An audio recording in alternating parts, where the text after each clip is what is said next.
빌립보서 3장 10절.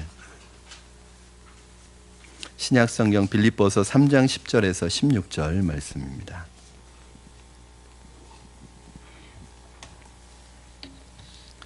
우리 다 찾으셨으면 저와 여러분 한 절씩 교독하시고 마지막 16절 합독하도록 하겠습니다. 빌립보서 3장 10절입니다. 내가 그리스도와 그 부활의 권능과 그 고난에 참여함을 알고자 하여 그의 죽으심을 본받아 어떻게 해서든지 죽은 자 가운데서 부활에 이르려 하노니 내가 이미 얻었다 함도 아니요 온전히 이루었다 함도 아니요 오직 내가 그리스도 예수께 잡힌 바 된 그것을 잡으려고 달려가노라. 형제들아 나는 아직 내가 잡은 줄로 여기지 아니하고 오직 한 일 즉 뒤에 있는 것은 잊어버리고 앞에 있는 것을 잡으려고 푯대를 향하여 그리스도 예수 안에서 하나님이 위에서 부르신 부름의 상을 위하여 달려가노라. 그러므로 누구든지 우리 온전히 이룬 자들은 이렇게 생각할지니 만일 어떤 일에 너희가 달리 생각하면 하나님이 이것도 너희에게 나타내시리라. 오직 우리가 어디까지 이르렀던지 그대로 행할 것이라. 아멘. 많이 알려진 사람은 아니고 여러분들 모르실 수도 있습니다. 이시도어 짐머맨이라는 사람이 있는데 이 사람 참 억울한 사람입니다. 어떤 거짓 증인의 거짓 증거로 법정에서 뉴욕 경찰관을 죽인 죄를 누명을 뒤집어 쓰고 25년 동안 죄가 없는데도 감옥에서 복역을 했습니다. 결국 나중에는 무죄가 입증이 돼서 풀려나기는 했습니다. 25년 동안이나 감옥 생활을 하다가 죄가 없는 사람이 풀려난 거예요. 자, 이 사람이 석방이 되고 나서 이제는 행복한 삶을 살아갔을까요? 그렇지 않습니다. 이 사람이 자기는 죄가 없지만 25년 동안 감옥 생활을 수감 기록이 남아서 그 전과 기록이 남아서 어딜 가든지 이게 취직이 되지 않는 거예요. 취직이 되지 않고 번번이 거절당하지만 취직이 된다고 하더라도 얼마 가지 않아서 자신이 수감 기록이나 전과 기록이 드러나면 금방 해고를 당하니까 이 사람이 감옥에서 나온 이후로도 행복한 삶을 살아갈 수 없었습니다. 이게 이제 세상 우리가 살고 있는 사회입니다. 우리가 살고 있는 사회는 우리의 과거의 모습을 가지고 현재의 일에 대한 결정을 내립니다. 현재 별 신통한 능력이 없는데도 불구하고 왕년에 좋은 학교를 나왔거나 잠깐 동안 반짝 경력이 있어서 이력서를 그럴듯하게 써서 내면 좋은 기업체에 들어가는 경우도 있습니다. 그러나 현재 내게 실제 능력이 있는지의 여부보다 아무리 바꾸려 해도 바꿀 수 없는 성적표나 아무리 바꾸려고 해도 바꿀 수 없는 졸업장을 가지고 현재 내 삶의 어떤 부분을 결정하려고 하는 것이 끊임없이 끈질기게 나를 따라다니면서 괴롭히는 것이 바로 우리의 과거의 이력이나 경력입니다. 그래서 이렇게 지울 수 없는 이 기록으로 남는 것에 대한 그러한 것을 우리 부모님들이 알고 있기 때문에 우리 자녀들에게 특별히 영원히 남겨질 기록에 대해서 신경을 쓰고 주의하도록 권하느라고 매일 우리는 그런 피비린내 나는 교육 전쟁과 입시 전쟁을 치르고 있는 것 아니겠어요? 오늘 본문의 앞부분에 보면 이 바울이라는 사람이 자신의 왕년의 과거의 기록과 이력을 경력을 말하는데 이게 어마어마한 경력을 가지고 있는 거예요. 이력을 가지고 있는 거예요. 굉장히 화려한 이력을 가지고 있습니다. 우리 한번 4절에서 6절 말씀 여러분 한번 같이 읽어주시면 감사하겠습니다. 시작. 그러나 나도 육체를 신뢰할 만하며 만일 누구든지 다른 이가 육체를 신뢰할 것이 있는 줄로 생각하면 나는 더욱 그러하리니 나는 8일 만에 할례를 받고 이스라엘 족속이요 베냐민 지파요 히브리인 중에 히브리인이요 율법으로는 바리새인이요 열심으로는 교회를 박해하고 율법의 의로는 흠이 없는 자라. 앞에 보시면 4절에 보시면 나도 육체를 신뢰할 만하며 만일 누구든지 다른 이가 육체를 신뢰할 것이 있는 줄로 생각하면 나는 더 그러하도다. 다른 말로 하면 인간적으로 말하면 내 배경도 빠지지 않는다는 거예요. 빠지는 정도가 아니라 탁월한 배경을 가지고 있었습니다. 어떤 배경을 가지고 있었느냐? 난지 8일 만에 이 길리기아 다소 출신입니다. 디아스포라 유대인으로서 그 이스라엘 본토 유대 본토에서 태어난 건 아니에요. 이방 지역에서 태어났지만 그 디아스포라 유대인으로서 태어났지만 율법대로 8일 만에 할례를 받고 또 이 사람은 이스라엘의 초대 왕이었던 제1대 왕이었던 사울 왕의 지파에 속한 어떻게 보면 왕족인 거예요. 그리고 피가 섞이지 않은 다른 민족과 피가 섞이지 않은 순수한 히브리인 중에 히브리인이 율법의 의로는 내가 바리새인과 같다. 이게 무슨 말이냐면 자신의 어떤 율법적인 지식과 실천의 정도를 바리새인의 기준으로 얘기한 이유가 무엇일까요? 당시 1세기에 바리새인들이 어떤 사람들이었냐면 정확한 성경 율법의 해석자로 여겨졌습니다. 그래서 많은 사람들이 유대인들은 지위 고하를 막론하고 이 바리새인들의 의견을 존중했어요. 들었습니다. 그리고 바리새파, 이 바리새인은 바리새파에 속한 사람들이거든요.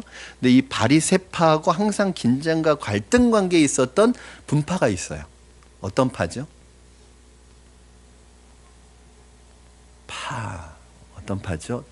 대파나 쪽파가 아니고 사두개파라는, 여러분이 알고 있는 사두개인들이, 이 두 파는요 서로 대립하는 좀 적대 관계에 있는 분파였어요. 그런데 심지어는 이 사두개파에 있는 사람들조차도 유대인들의 율법 해석을 따르고 기도를 드릴 때나 제사를 드릴 때는 바리새파 사람들, 바리새인의 그런 의견을 따를 정도로 굉장히 율법 해석에 있어서는 많은 사람들에게 신뢰를 주는 사람이었습니다. 바울은 거기에서 더 나아가서 열심히 보통을 넘어서 교회를 핍박할 정도였습니다. 열성분자였습니다. 예수 믿는 사람들을 잡으러 쫓아다니는, 그래서 그 예수 믿는 사람들을 죽이려고 했던 그런 열성분자였습니다. 율법의 의로는 흠이 없는 사람이라고 자기가 스스로 얘기해요. 여러분, 이렇게 자기에 대해서 나는 율법적으로 흠이 없다고 얘기할 수 있는 사람이 몇이나 되겠습니까? 그러니까 이 사람은 히브리인으로도 봐도 또 바리새인으로서도 굉장히 다른 사람보다 탁월한 위치에 있었던 사람입니다. 그야말로 거기에다가 여러분, 이 사람 로마 시민권까지 있었어요. 그리고 공부는 또 얼마나 잘했냐면 가말리엘 문화에 수하에 있었다는 거예요. 그 당시 세계적인 석학이었던 이 가말리엘이라는 랍비 밑에서 공부를 했던 그런 수제자였습니다. 그러니까 오늘날로 말하면 엄친한 거예요. 엄친한. 모든 배경과 스펙을 다 갖춘 사람이에요. 그런데 이러한 왕년의 화려한 이력에 대해 바울 자신은 어떻게 평가하고 있을까요? 7절 8절 말씀해 보니까 바울이 한마디로 이렇게 얘기합니다. 도움이 안 된다. 아무런 도움이 안 된다. 도움이 안 될 뿐만 아니라 도움이 안 되는 건 고사하고 해를 끼친다. 그리고 그걸 뭘로 표현하냐면 배설물이다. 내 모든 이력과 이 경력은 배설물 같다. 여러분, 배설물이 뭡니까? 여러분이 예배드리고 점심을 드셔야 되기 때문에 제가 뭐 자세히 설명은 하지 않겠습니다. 오늘 또 점심이 지난주에는 떡국, 이번 주에는 만둣국이래요. 그러니까 여러분 맛있게 점심 드셔야 되는데 이 부분은 여러분 너무 깊이 생각하지 마시고 배설물과 같다는 거예요. 지난날의 그 화려한 경력과 이력이 도움이 되기는커녕 해가 되기 때문이라는 거예요. 물론 바울도 과거에는 이것이 유익했었고 이것이 자랑거리였고 이것에 대해서 자기가 자랑하고 싶은 마음이 있었는데 결국은 왜 이게 해가 되느냐? 내가 예수 그리스도를 아는 지식을 얻는 데 있어서 이것이 방해를 한다는 거예요. 내가 예수 그리스도의 지식을 얻으려고 하는데 내가 과거에 알고 있었던 내 지식과 내 모든 이력과 배경이 예수님을 알아가는데 은혜를 받는 데 있어서 걸림돌 역할을 하니까 이것은 도움이 되는 것이 아니라 오히려 해가 된다고, 배설물처럼 후각을 고통스럽게 만드는 이 배설물과 같다고 평가를 내리는 거예요. 우리 주변에도 너무나 안타까운 분들이 계십니다. 자신이 이루어온 것이 세상에서는 대단한 것이고 그것을 이루기까지 참 많은 대가를 지불하고 어떤 것을 이루었어요. 그런데 문제는 오히려 그것 때문에 은혜 받지 못하는 분들이 계십니다. 그것이 주님으로부터 오는 은혜를 막는 방해물 역할을 하는 분이 있어요. 그분의 세상적으로 가지고 있는 지위가, 그분이 세상에서 했던 공부가, 세상에서 쌓아왔던 그분의 지식이, 그분의 신분이 예수 그리스도를 믿는 데 있어서 결정적으로 은혜를 받지 못하도록 막고 있다는 거예요. 그것이라도 없었으면 하나님의 은혜가 내게 들어와서 그래도 행복한 삶을 살아갈 텐데 이것 때문에 오랜 동안 교회를 다니고 오랜 동안 하나님을 믿어도 그 사람 안에 은혜가 메말라 있는 분들이 많이 있다는 거예요. 그거는 도움이 아니라 해가 되는 거예요, 우리에게. 여러분, 내 인생을 지탱해 주는 것은 내 과거의 이력이나 경력이 아닙니다. 여러분, 썩은 동아줄은요 언젠가는 끊어지게 되어 있습니다. 오히려 내가 믿었던 나의 배경과 업적이 나를 어렵게 만들 수 있다는 것을 여러분 기억하셔야 합니다. 이러한 가치 비교는 예수님의 비유를 통해서도 많이 드러나는데, 예수님이 그 천국에 대한 비유를 하시면서 천국은 마치 보물을 감추어둔 보물을 발견한 사람과 같다, 이렇게 설명을 합니다. 어떤 사람이 어느 날 막 밭에서 일을 하고 있었는데 뭐가 이렇게 삽에 걸리네요. 그래서 파봤더니 거기에 항아리가 나오는 거예요. 항아리 속에 보니까 온갖 금덩어리가 들어가 있고 보물이 들어가 있는 거예요.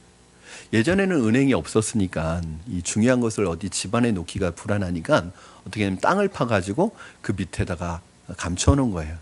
그런데 그 장소를 아는 사람은 이것을 감춰놓은 사람밖에 모르는 거죠. 그런데 이 사람이 어느 날 사고나 어떤 일로 만약에 죽거나 타국으로 가거나 어떤 사고로 죽게 되면 그 보물이 있는 장소를 아는 사람은 아무도 없는 거예요. 근데 어느 날 이 사람이 일을 하다 보니까 그게 딱 발견이 됐어요. 다시 덮어놓고 자기 집에 가서 모든 재산을 다 팔아가지고 그 쓸모없어 보이는 그 땅을 산다는 거예요. 그러니까 주위의 사람들은 어떨까요? 야, 너 미쳤냐? 왜 그 돈을 들여서 그 쓸모없는 땅을 사느냐? 그 필요도 없는 땅을 왜 사느냐? 네 돈이 훨씬 더 가치가 있다 말하는데, 이 사람은 아는 거죠. 이 모든 것을 팔고서라도 그 땅을 사야 될 만한 가치가 그 땅 속에 묻혀 있는 거예요. 여러분, 이것이 바로 하나님 나라의 가치를 아는 사람들이 하는 이상한 행동들입니다. 여러분, 이것이 천지를 만드시고 주관하시는 하나님의 가치이고 그리스도의 가치이고 바로 하나님 나라의 가치예요.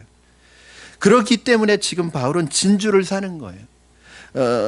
밭의 보화를 사는 것입니다. 그것이 실같이 보이고 손해처럼 보이지만 사실은 그것이 이익입니다. 지난날 소유하고 있던 것들은 오히려 이익같이 보이지만 그것이 내게 이익이 아니라 손해라는 것을 나중에 알게 됩니다. 그런 의미에서 바울은 과거에 자기가 가지고 있었던 이력이나 경력은 그 자체로는 아무 의미가 없다. 그것이 현재 내 삶의 그리스도와의 관계 속에서 그것이 규명되어야지 그것이 의미가 있어지는 거예요. 만약에 과거에 있었던 그 내 이력이나 경력이나 내 모든 배경과 스펙이 현재 그리스도와의 관계를 방해하는 것이라면 그거는 배설물이에요. 그러나 과거의 이력과 경력이 현재 그리스도를 알아가고 은혜를 받는 데 도움이 된다면 그것은 아름다운 것입니다. 사랑하는 여러분, 여러분의 과거의 배경과 스펙이 그리스도를 알아가는데 또 은혜를 받는데 방해가 되고 있지는 않습니까? 여러분의 영적인 손해를 끼치고 있지는 않습니까? 그것을 내려놓으시기 바랍니다. 과거의 내 이력이나 내 경력 붙드시지 마시고, 과거의 왕년의 내 업적 붙드시지 마시고, 제일 어려운 게 뭐예요? 왕년에 내가 한 가닥 했다, 이 말 안 하는 사람들 없잖아요. 근데 그게 아무 의미가 없습니다.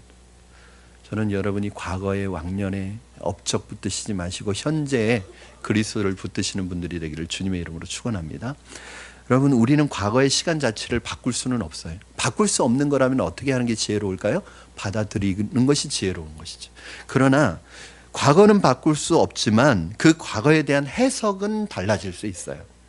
여러분, 우리가 과거의 사건 발생을 바꿀 수는 없지만 과거가 현재 내게 미치는 영향은 바꿀 수 있단 말이에요. 과거의 이력이나 경력을 내려놓지 못하는 것도 문제지만 저는 더 큰 문제는 뭐냐면 과거의 나의 죄와 아픔의 이 쓴뿌리를 내려놓지 못하는 것이 가장 큰 고통이라고 생각합니다. 여전히 과거에 사로잡혀서 과거에 얽매여서 과거에 매여서 현재의 내 삶을 엉망으로 만드는 분들이 너무 많아요. 여러분, 과거는 바꿀 수 없습니다. 과거는 지나간 거예요. 그런데 얼마나 많은 분들이 지금도 과거의 자신의 죄와 자신의 연약함과 상처가 여전히 현재의 내게 영향을 끼치고 나를 사로잡고 나를 붙들어서 현재의 삶조차도 망쳐버리고 현재의 삶을 살아갈 수 없도록 만들고, 결국 이렇게 된 현재의 삶은 또 과거가 되면 또 나의 상처의 연장선상에서 계속 나에게 부정적인 효과를 내는 것입니다. 여러분, 주 안에 있는 사람들은 모든 과거의 죄가를 예수께서 다 해소시켜 놓았는데 왜 그 과거의 죄를 움켜쥐고 내놓지 않는 것일까요? 악한 세력의 속임수입니다. 하나님은 다 용서해 주셨다고, 하나님은 너의 마음에 용서를 베풀었다고, 죄사함을 받았다고 말하지만 여전히 내가 그것을 받아들이지 못하도록 하는 악한 세력이 있는 거예요. 여러분, 주님께 다 내려놓으시기 바랍니다. 여러분의 과거의 상처와 아픔과 죄, 더 이상 여러분의 현재의 삶에 영향 끼치지 못하도록 다 내려놓으시기 바랍니다. 여전히 과거에 살지 마시기 바랍니다. 여러분, 지금 현재에 살아야 돼요. 왜 현재에 우리가 살고 있는 우리가 여전히 과거 때문에 상처받고 과거 때문에 괴로워하고 과거 때문에 현재의 삶을 망치는 삶을 살아간다면 현재 주어진 이 놀라운 기회와 선물이 얼마나 우리에게 안타까운 현장이 되겠습니까? 여러분, 과거의 죄와 아픔을 내 대신 십자가에 달리신 예수 그리스도의 공로로 다 해결되었음을 믿고 하나님 앞에 다 내어놓으면 어떻게 될까요? 로마서 3장 25절 26절, 우리가 하나님 앞에 우리의 죄를 다 내려놓고 예수 그리스도의 십자가의 공로를 믿으면 이런 결과가 주어집니다. 우리 같이 읽겠습니다. 시작. 이 예수를 하나님이 그의 피로써 믿음으로 말미암는 화목제물로 세우셨으니 이는 하나님께서 길이 참으시는 중에 전에 지은 죄를 간과하심으로 자기의 의로우심을 나타내려 하심이니 곧 이때에 자기의 의로우심을 나타내사 자기도 의로우시며 또한 예수 믿는 자를 의롭다 하려 하심이라. 아멘. 그렇습니다. 믿는 자를 현재 의롭게 하기 위해서 하나님께서 어떻게 하셨어요?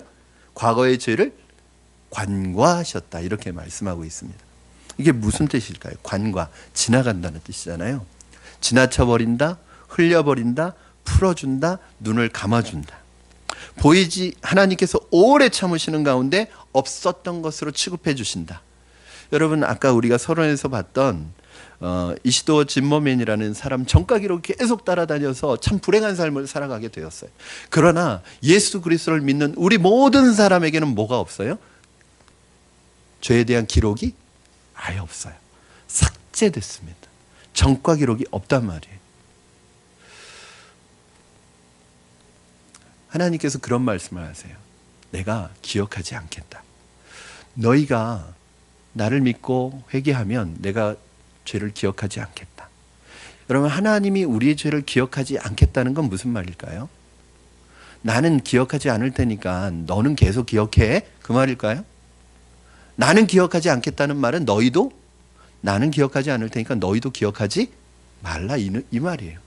그런데 많은 분들이요, 예수님께서 여러분의 죄를 용서해 주셨음에도 불구하고, 하나님 앞에 사죄를 받았음에도 불구하고 계속 그 죄책감에 사로잡혀서 평생을 사는 사람이 있어요. 여러분, 생각해 보세요.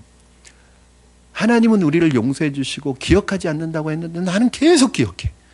그리고 그 죄책감에 사로잡혀서 도저히 빠져나오질 못해요. 그러면 이게 뭔가, 어떤 분은 자기가 그렇게 죄책감에 사로잡혀서 죄 때문에 괴로워하면 그게 굉장히 겸손한 것이라고 생각해요. 반대입니다. 교만한 사람입니다. 왜? 하나님은 용서해 주신다고 했는데 자기가 하나님보다 더 대단한 거예요. 하나님은 용서해 주신다고 했는데 자기가 자기를 용서를 못해요. 자기가 자기를 받아들이지 못해요. 여러분, 하나님이 용서하셨는데 내가 하나님보다 더 대단합니까? 우리가 하나님보다 더 대단한가요?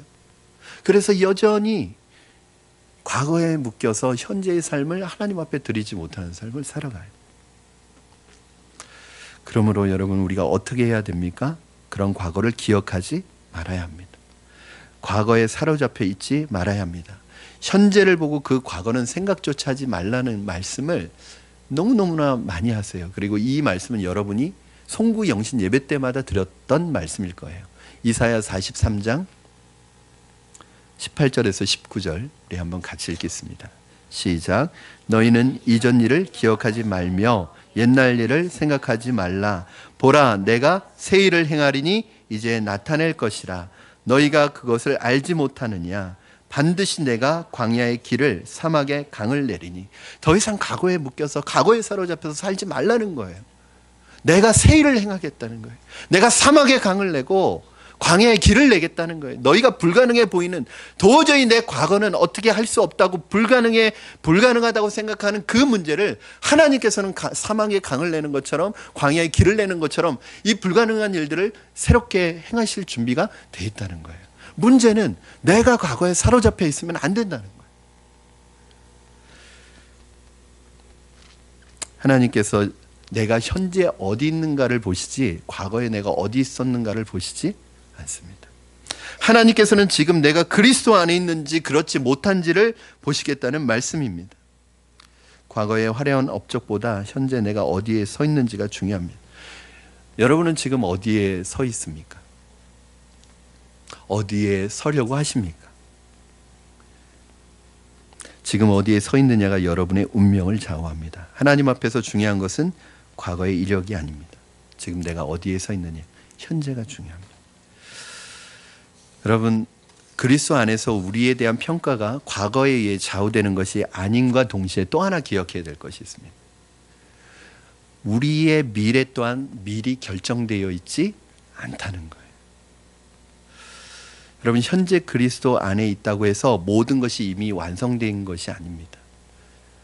잘못된 구원의 확신을 가지고 있는 분들이 흔히 저지르는 실수가 뭐냐면, 나는 예수님 믿었으니까 나는 평생 아무렇게나 살아도, 어떤 죄를 지어도, 어떤 악한 죄를 지어도 나는 이미 구원받았다, 이런 잘못된 구원의 교리를 가지고 있어요. 우리 교회에서 확신반에서 가르치는 게 뭐냐면 구원의 확신입니다. 우리의 구원은 빼앗기지 않고 흔들리지 않는다. 우리 하나님께서 우리를 붙들어 주시면 이 세상에 있는 그 어떤 것도 우리의 구원을 끊을 수 없다. 그런 확신 가운데 살아가야지. 사실은 이 구원의 확신이 없으면 신앙생활이 안 됩니다. 그런데 어떤 사람은 이 은총의 교리인 구원의 확신을 어떻게 이용해요? 자기 죄 짓는 데 이용합니다. 나는 구원받았으니까 아무렇게나 살아도, 나는 구원받았으니까, 천국은 따놨으니까, 천국 열차 티켓은 받아놨으니까 나는 어떤 죄를 지어도 나는 괜찮아. 이 사람이 진짜 구원받은 사람일까요? 여러분, 아무것도 정해진 것이 없어요. 우리가 예수 믿고 구원받았다는 것은 구원이 시작된 것이지 완성된 것이 아니기 때문에 그렇습니다.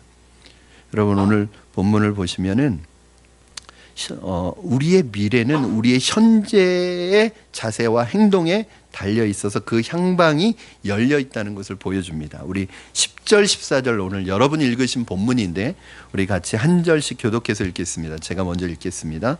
내가 그리스도와 그 부활의 권능과 그 고난의 참여함을 알고자 하여 그의 죽으심을 본받아 어떻게 해서든지 죽은 자 가운데서 부활에 이르려 하노니, 내가 이미, 여기 잘 보십시오, 내가 이미 얻었다 함도 아니요 온전히 이루었다 함도 아니라 오직 내가 그리스도 예수께 잡힌 바 된 그것을 잡으려고 달려가노라.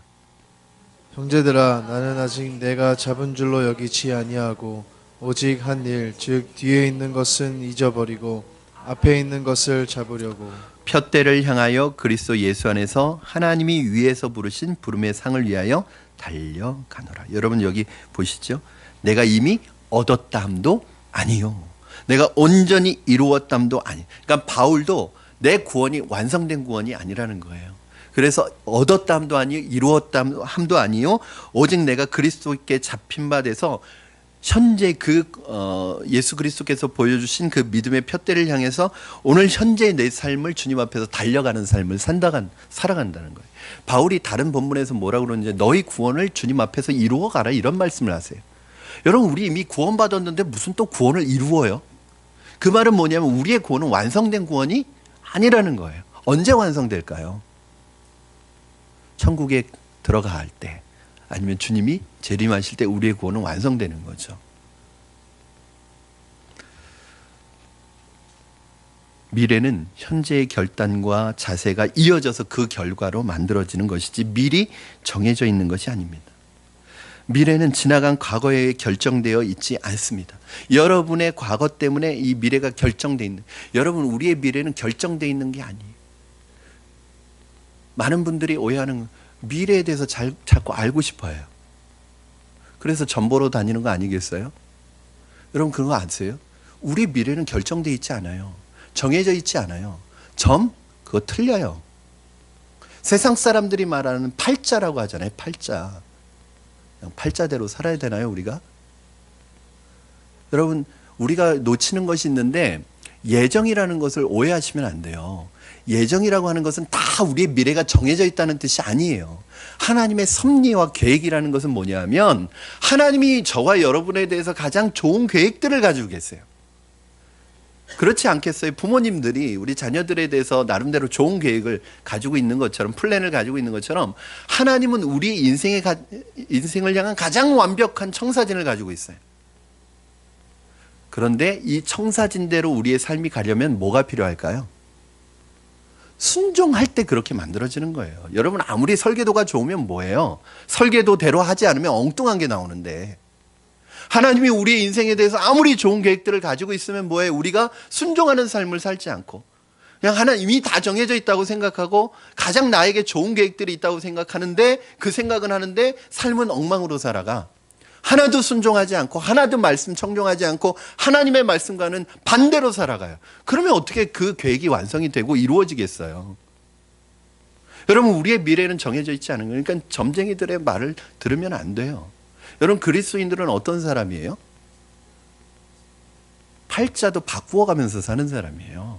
우리의 운명도 바꾸는 사람이에요. 그리스도인들에게는 미래가 정해져 있지 않아요. 여러분들이 주님의 말씀으로 어떻게 살아가느냐에 따라서 여러분에게 주어진 운명이나 여러분에게 주어진 팔자까지도 바꿀 수 있는 사람이 크리스찬들이에요.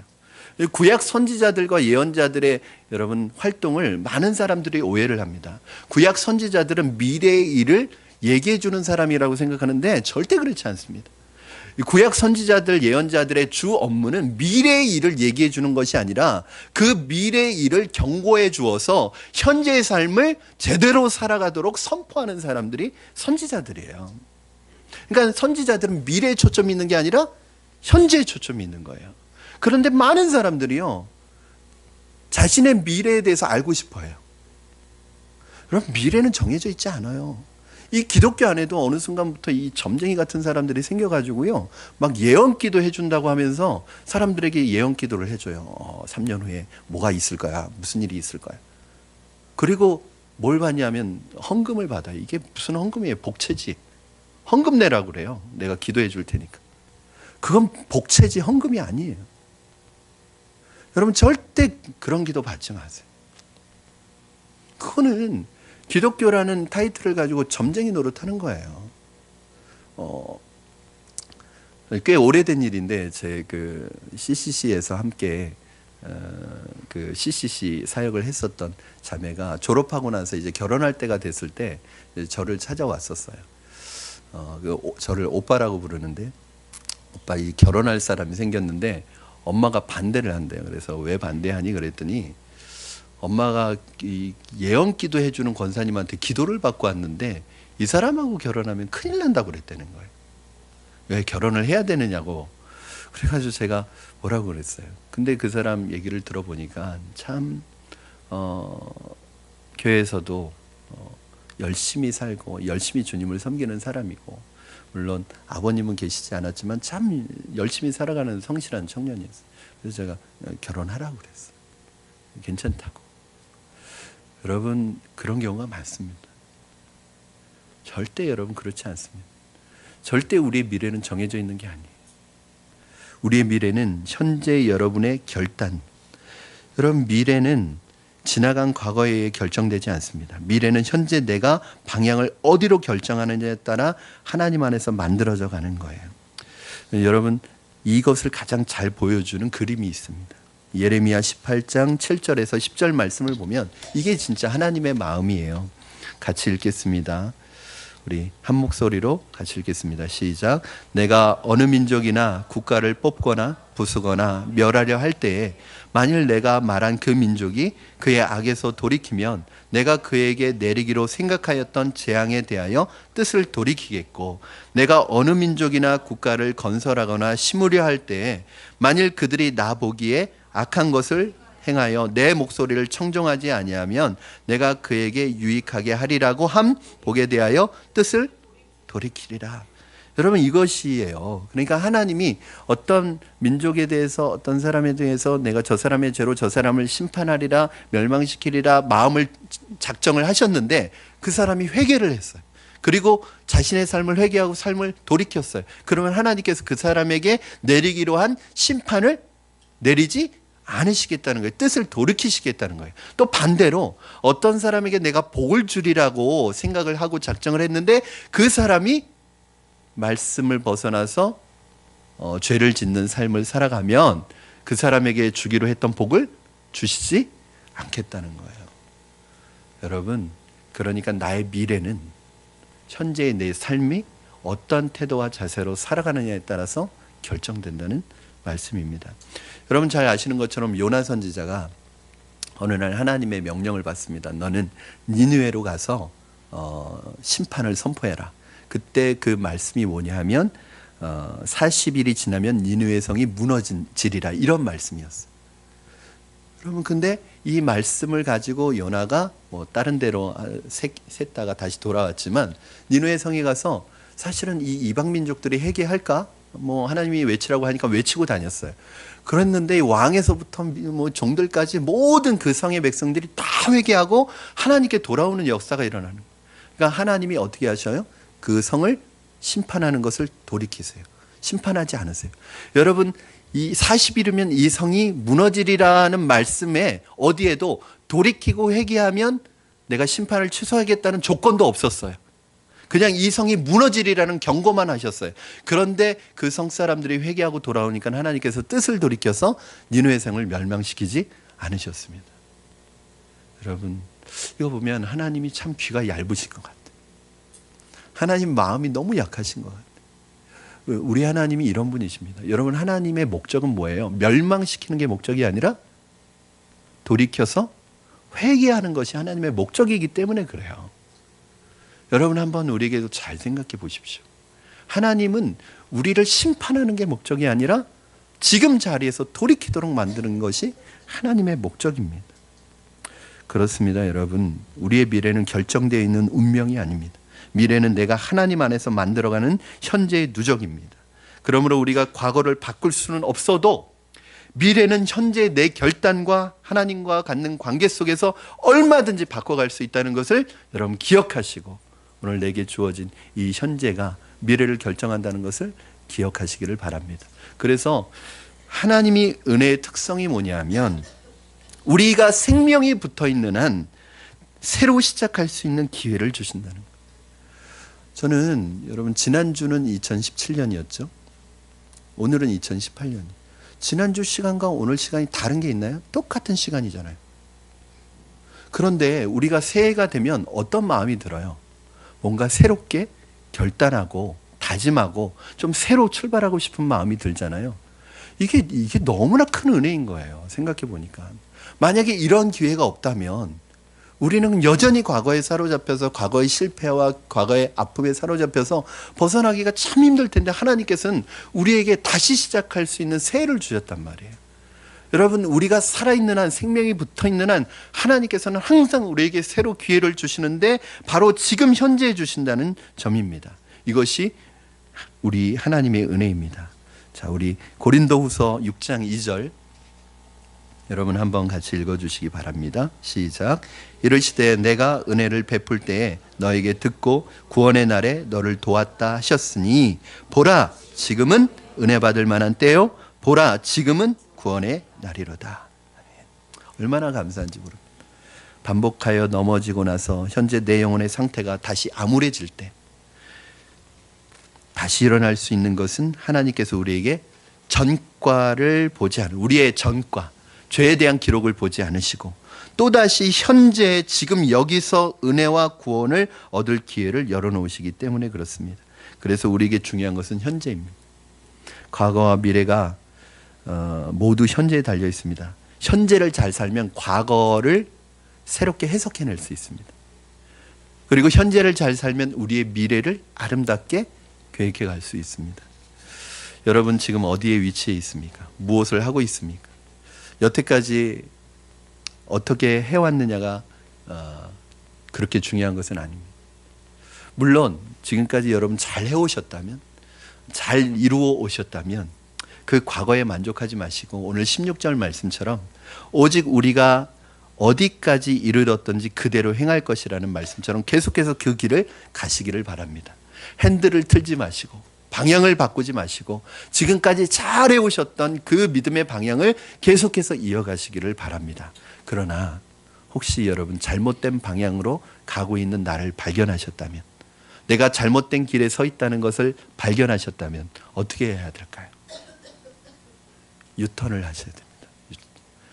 유턴해서 여러분의 방향을 돌이키셔야 됩니다. 여러분 운전을 하다가도 보면 이렇게 잘못 길에 들어서거나 들어가야 될 때서 못 들어가면 계속 가야 됩니다. 유턴을 이제 돌아오는 방법은 유턴을 해야 돼요. 그렇죠? 그런데 요즘에는 서울 시내 도로는 유턴하기도 힘들어요. 중앙차로가 생기고 난 다음부터는 유턴하는 데가 없어요. 그래서 제가 이건 고백을 하는 것인데, 저는 사역 때문에 사역 시간 수련회 강사로 부탁을 받아가지고 밤에 가고 있었는데 너무 막히는 거예요.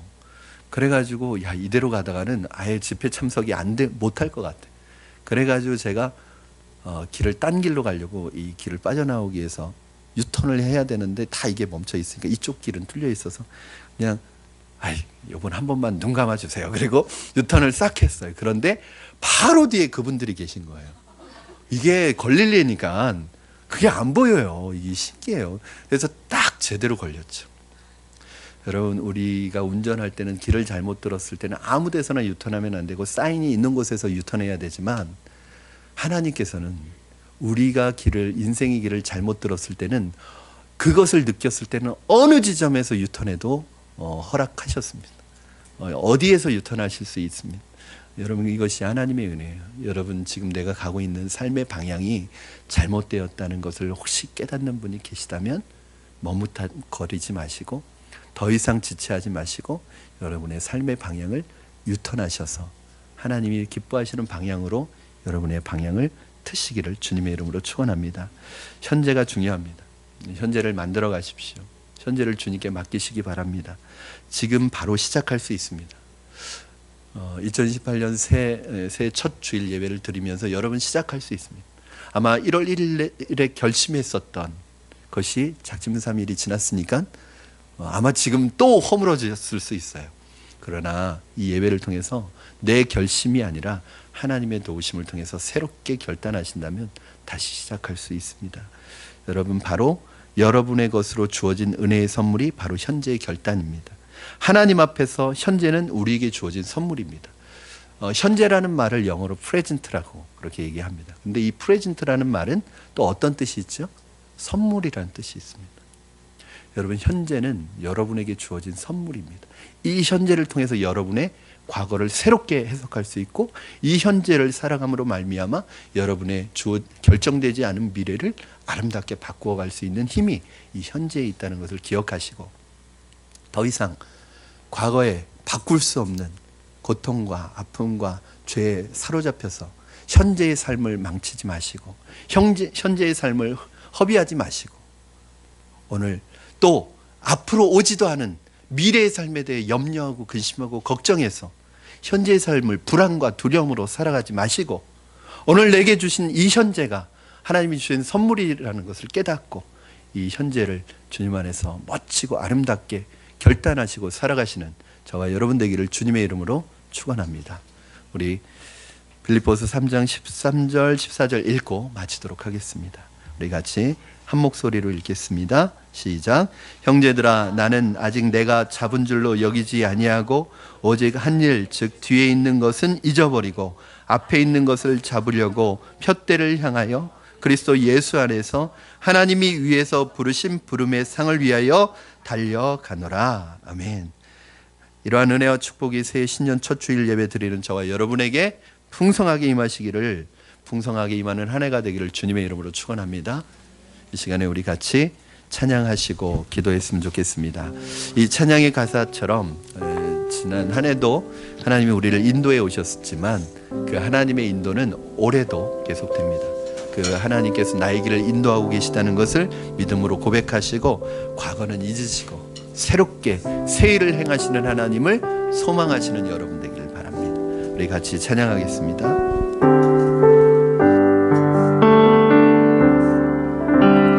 나의 가는 길 주님 인도하시는 그는 보이지 않아도 날 위해 일하시네. 주 나의 인도자 항상 함께 하시네.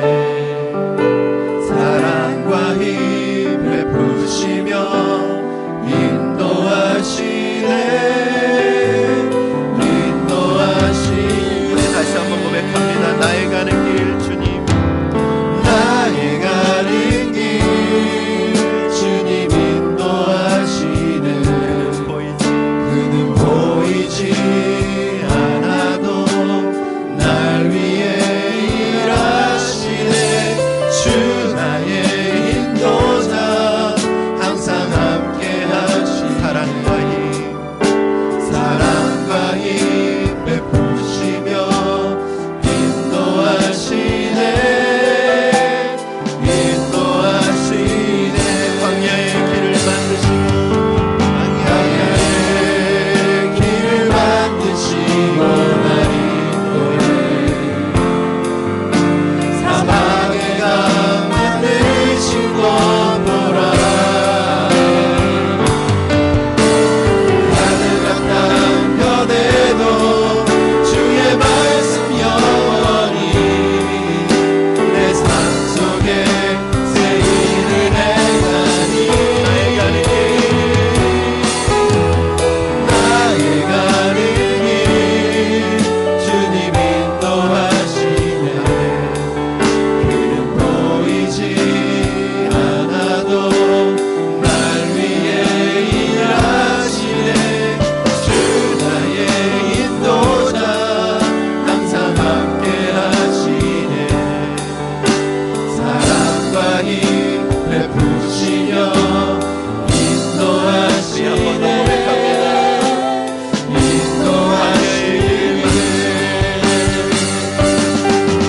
광야의 길을 만드시고 날 인도해.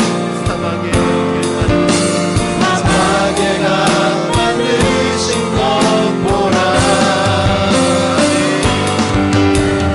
하늘 같던 변해도 주의 말씀 영원히 내 삶 속에 새 일을 행하리. 나의 가는 길 주님 인도하시네. 그는 보이지 않아도 날 위해 일하시네. 주 나의 인도자 항상 함께 하시네. 사랑과 힘 베푸시며 인도하시네. 우리 이 시간에 같이 믿음으로 고백하고 한번 믿음으로 결단했으면 좋겠습니다. 하나님, 우리가 바꿀 수 없는 과거에 여전히 사로잡혀서 과거의 죄와 아픔과 그 고통과 상처가 여전히 나를 붙들어 현재의 삶을 망치는 어리석은 삶을 살아가지 않게 하여 주시옵소서.